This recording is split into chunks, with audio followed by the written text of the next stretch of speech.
It started on an overcast morning, the kind where the sky hovers low and the sea looks more like dull metal than water. Ben Parker walked the same stretch of beach he always did, combing for driftwood, sea glass, anything the tide might have forgotten. He wasn't searching for anything in particular that day. Some people walked the beach to find peace. Ben walked to lose himself. Something called to him. He didn't know what or where the voice came from. That's when he saw it. Nestled among the kelp and broken shells was a stone, smooth, dark, and faintly glistening despite the lack of sunlight. It mesmerized him. It wanted him to pick it up. It wasn't large, maybe the size of a child's fist, but there was something about it. When he picked it up, a cold pulse traveled through his palm, up his arm, and settled deep in his chest. For reasons he couldn't explain, Ben slipped the stone into his pocket and carried it home. That night, as rain whispered against his windows, Ben idly wished for something he'd long given up on. A job. Work had been scarce, and his bills had been relentless. It was a passing thought, almost a joke to himself. But the next morning, his phone rang. A local warehouse, one he hadn't even applied to, offered him steady work with good pay. He chalked it up to coincidence. Until it happened again. Ben wished offhandedly for his aging truck to run smoothly.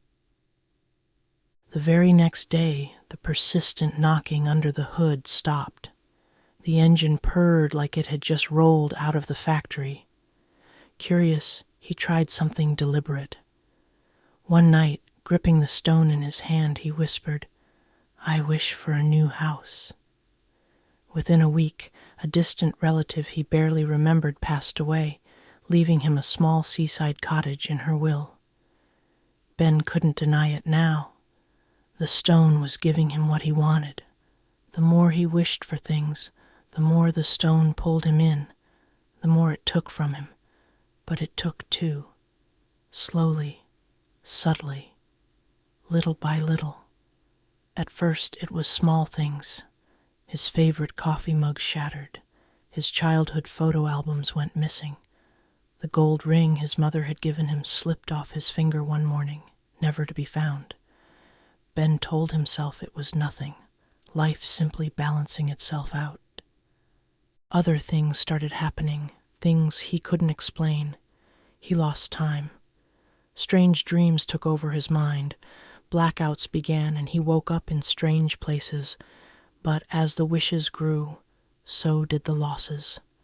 When he wished for wealth, his best friend died in a freak accident. When he wished for love, his sister stopped speaking to him, moving away without explanation.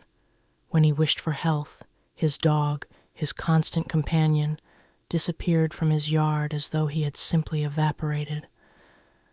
Ben started to notice the weight of the stone changing. It felt heavier some days, warm to the touch, as though it had fed on something. The worst part was he couldn't stop. He told himself he would make one last wish, to undo the damage. He grasped the stone and whispered, "I wish I never found you." Nothing happened.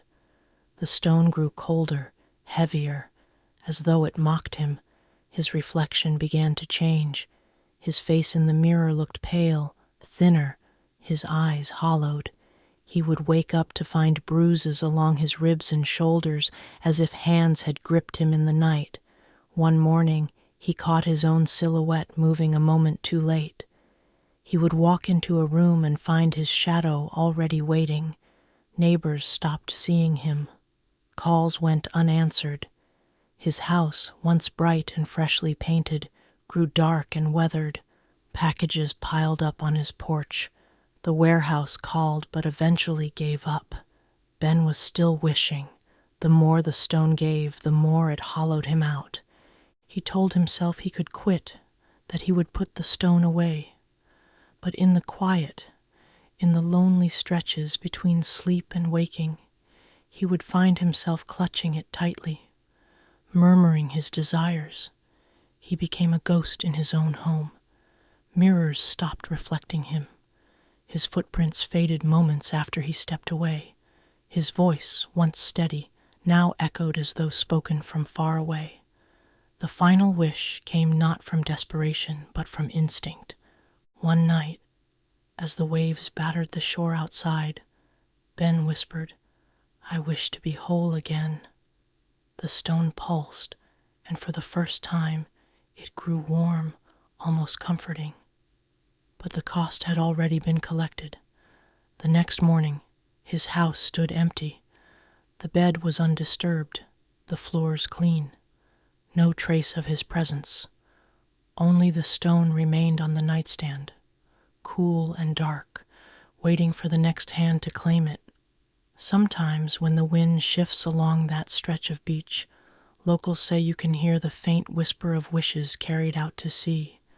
And somewhere out there the stone waits, hungry, patient, and impossible to resist, because no one can ever make just one wish.